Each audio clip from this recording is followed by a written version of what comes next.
Mengenal Dewi Sri pemeran Mbah Dok di film KKN Desa Penari, awet muda di usianya menginjak 66 tahun. Film KKN Desa Penari memang tengah jadi buah bibir setelah berhasil sukses menembus jumlah penonton fantastis. Hal ini pula yang membuat sejumlah pemain di film KKN Desa Penari ikut kecipratan kepopuleran. Salah satunya yang memerankan sosok Mbah Dok, karakter Kodam yang melindungi Nur. Dewi Sri merupakan artis kawakan yang telah malang melintang di dunia hiburan.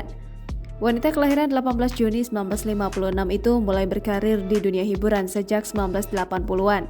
Sebelum berperan sebagai Mbah Dok dalam film KKN di Desa Penari, Dewi Sri telah banyak membintangi sinetron dan FTV. Dia membintangi sinetron Love Story The Series, Jodoh Wasiat Bapak, dan Berbagi Suami sebagai Nenek Darsih. Dewi Sri merupakan aktris yang total dalam memainkan perannya. Terbukti dia sukses membawakan karakter Mbah Dok dengan akting dan sentuhan make up yang luar biasa. Hingga saat ini, Dewi Sri masih aktif di dunia seni peran dengan membintangi sinetron dan FTV. Dia banyak mendapatkan peran sebagai ibu hingga seorang nenek.